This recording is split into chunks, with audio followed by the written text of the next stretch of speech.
On va maintenant aborder notre deuxième partie, analyser plus en détail concrètement comment se négocient les ETF en bourse.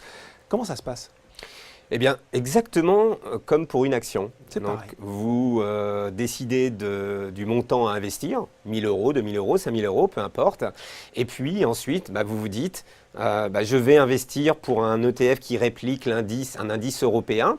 Je veux en mettre 5000 euros dans mon contrat d'assurance vie ou dans mon ETF ou dans mon portefeuille titre ou dans mon PEA. Eh bien, vous allez saisir un ordre pour 5000 euros en disant je veux pour 5000 euros de cet ETF et vous pouvez transmettre votre ordre à n'importe quelle heure du marché pendant les horaires de cotation. C'est ce que vous voyez ici sur l'écran. Vous voyez que la cotation en continu se fait de 9h05 à 17h35. Ça veut dire que je peux saisir un ordre d'achat de 100 trackers demain matin à 9h05 dès l'ouverture du marché, mais je peux le faire à 9h06 ou à 9h07. On n'est pas obligé de faire ça dès l'ouverture. Je peux le faire à n'importe quel moment de la journée et je peux très bien décider de le revendre la même journée si je me suis rendu compte qu'il s'est passé quelque chose d'extraordinaire sur les marchés ou que finalement je me suis trompé dans mon ordre. Donc on a la même souplesse vraiment qu'avec une action. C'est exactement le même schéma de transaction que sur une action. Donc pour tous les investisseurs qui sont habitués à traiter des actions, ils ne seront pas déboussolés. Ils ne seront pas déboussolés. Alors là, on parle de la période de négociation. Si on se concentre sur la liquidité, qu'est-ce qu'on peut en dire? Surtout, comment on la mesure?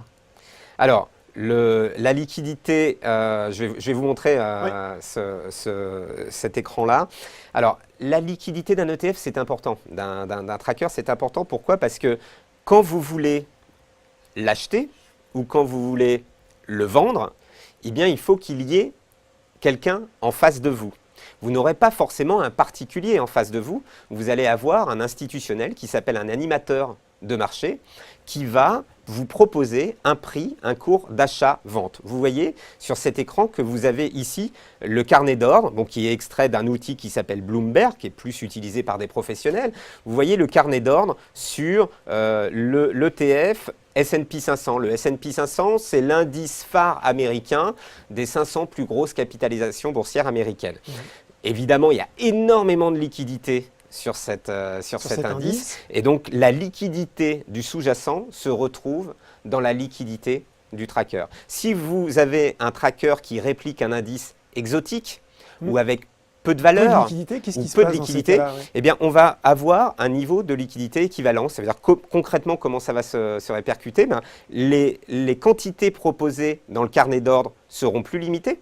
Donc, pour un particulier, ce n'est pas gênant. Mais pour un investisseur institutionnel qui veut investir 4 millions ça peut poser des problèmes. Ou 10 millions, ça peut poser des problèmes. Et puis surtout, c'est le spread. Alors le spread, c'est la fourchette d'achat-vente, c'est-à-dire l'écart entre l'achat et la vente. La différence entre le cours d'achat et le cours de vente, là que vous voyez ici entre le prix à gauche et le prix à droite sur l'écran Bloomberg, eh bien cette fourchette, cet écart doit être la plus limitée possible. Et donc quand on parle de liquidité, on parle d'écart très serré. C'est le cas sur le CAC 40, c'est le cas sur tous les grands indices connus, l'Eurostoxx, le Stoxx Europe 600, le S&P 500. Tous les grands indices, on va avoir des écarts en termes de fourchette achat-vente très réduits. Donc une grande souplesse de négociation, comme des actions, un risque de liquidité, comment on le qualifie? Qui équivaut à celui du risque de liquidité qu'on aurait si on allait investir directement sur l'indice. Voilà, donc on est sur un schéma de transaction exactement comme sur une action. La liquidité qui est assurée par plusieurs animateurs de marché, donc ça c'est important aussi. Donc on n'a pas face à nous une seule banque qui nous propose un prix. On a souvent 2, 3, 4, voire 6 établissements en face de vous qui va vous proposer un cours achat-vente. Donc le fait d'avoir plusieurs animateurs de marché en face de vous contribue aussi à avoir une fourchette achat-vente encore plus compétitive. Mais je dirais que ce n'est pas forcément un souci, la liquidité ni le spread, quand on va sur des grands indices de place. Pour l'investisseur qui s'intéresse au CAC, il n'aura pas de souci de liquidité, sauf si l'indice lui-même a des soucis de liquidité.